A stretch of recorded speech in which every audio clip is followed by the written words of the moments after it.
I've been making videos about avocados on this channel for a couple of years now.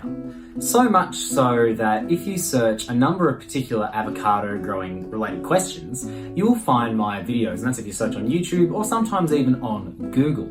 And as my reach grows, or my audience grows, I've been looking in on the channel and I've been thinking about it.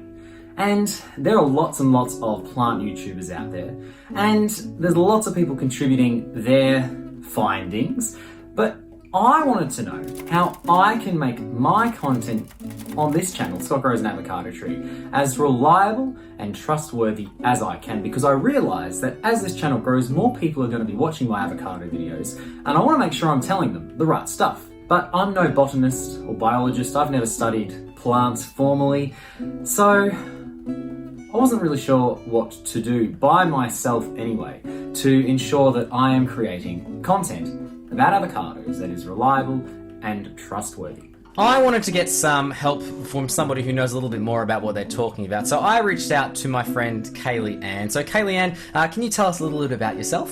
Sure, yeah. So I'm from Canada.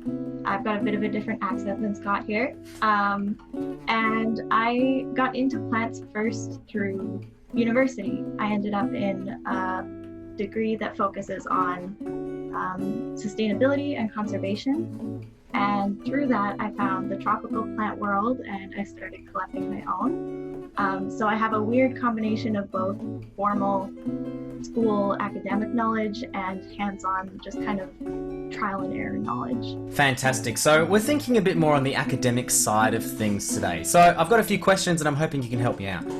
Absolutely. All right. So you've done some plant research. How do researchers create knowledge about plants?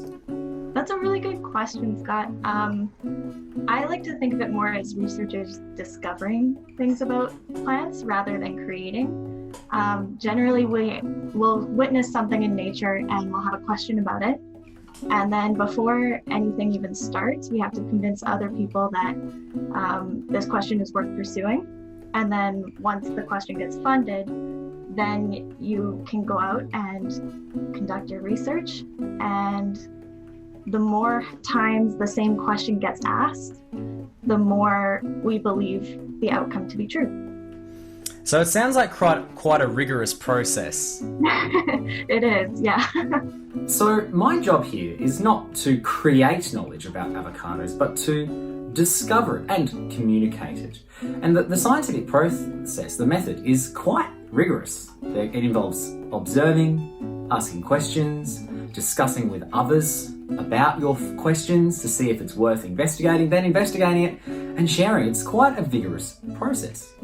I've heard about primary and secondary sources when it comes to discovering information about, well, anything, including plants. I wanted to know a bit more about that. When we're thinking about academic knowledge and things, we hear about primary and secondary sources from time to time. What's the difference between a primary and secondary source? A primary source is something that someone discovered themselves. So for an example, that would be a scientific journal or an academic paper. And an easier way to explain it might be a primary source would be me saying these words right now, whereas a secondary source would be you telling someone that I said these words right now. Secondary source is usually a little more easy to understand. Maybe it's been kind of changed so that it's not so scientific lingo, a little more familiar jargon. As a YouTuber who makes videos about avocados, speaking from my own experience, am I a primary or secondary source? You would be a primary source when you are speaking about your experience. But when I'm speaking about things that I've learned, that's when I become a secondary source. When you're speaking about things that you've researched, yeah, then you would be a secondary source. So I'm a primary source when I'm talking about my own findings, my own experiences, and I'm a secondary source when I'm talking about somebody else's findings and experiences. And sometimes I might be a mixture of both, combining my experiences with other things that I've read or other research that I've conducted. Now I want to know if I am a reliable source here, so that when you come to my channel, you can be ensured that I have done the very best, that you are getting the best quality avocado knowledge out there. Would I be a reliable primary source? Oh, that's a tricky question. That's a tricky question. What I mean, based on the experiences that I have, I can share about what I've learned, but that's not necessarily the absolute truth, isn't it? No. You would be one sample in a very large sample size that would prove to be a scientific truth. Okay, so we need lots of people sharing their experiences and their research, their discoveries, to come up with an agreement on what is correct. Absolutely, yeah. The more times Okay. you replicate something, the more true it becomes. The more times we replicate something more true, it becomes fantastic. So the more times that you recreate an experiment or an event, the more likely that is to be true, or the more we know that something happens, the more confident we can be in the truth. As we discover more, that's going to change. But the more times that we can replicate something, the better our understanding is going to be. But now I want to know how me, a video creator on YouTube making videos about avocados, can ensure that I am being the most trustworthy and reliable I can be, so that the information I'm putting forward is sound and good. When we're going out to discover things about plants, or when us plant YouTubers are sharing our findings, I just kind of want to know, how do we test the reliability of our knowledge? That would be mainly through how many other people are coming up with the same outcome. Because all we can do as individuals is really just share our own experience. But what we experience has so many factors contributing to it that what we come up with might be completely different from what someone else might come up with. And so it's when we share all of our knowledge together that we come up with the most reliable knowledge, I suppose. Absolutely. Understanding.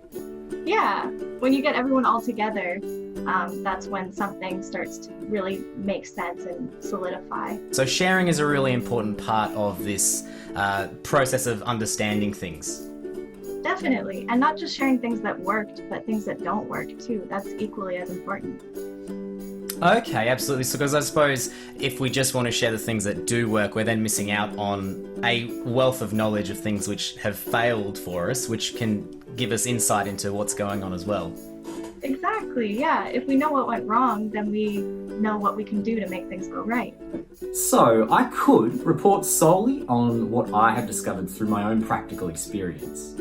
But if I want to enhance the reliability of this, I want to be referring to things that other people have done as well, or common understandings, things that we understand as a broader plant community.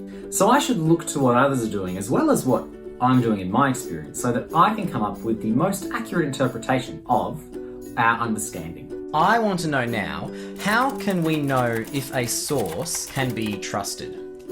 I personally would trust a source if they are speaking of their own experience, as well as bringing in a lot of external information from other reliable sources. So if they tell you where they're getting their information from, if they're being very transparent about it, I would trust that source more than a source that might just make a grand statement and then not follow it up with where they found it.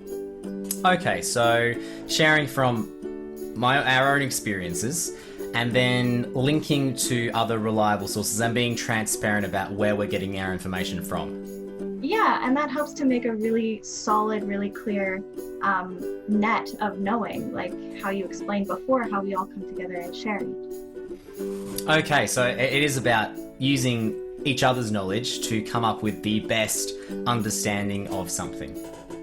Definitely, yes. So, sharing our findings, whether they be successful trials, failure trials, whatever we're noticing, is going to help contribute to our understanding of plants and avocados. So on this channel, my aim is not going to be just to report the successes that I'm experiencing, but also the failures, so that you're getting an accurate interpretation of a primary source. And I'm also going to be synthesizing my findings with other research that I'm able to find out in the wider plant community. Because sharing our successes and failures, and what we've learned from these, is going to be key in gaining a greater understanding of plant science.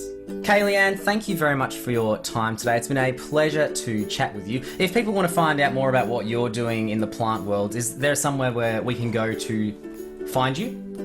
Yeah, for sure. You can follow me on Instagram. I am Sister with the Traveling Plants. Thanks so much for having me, Scott. This has been really nice.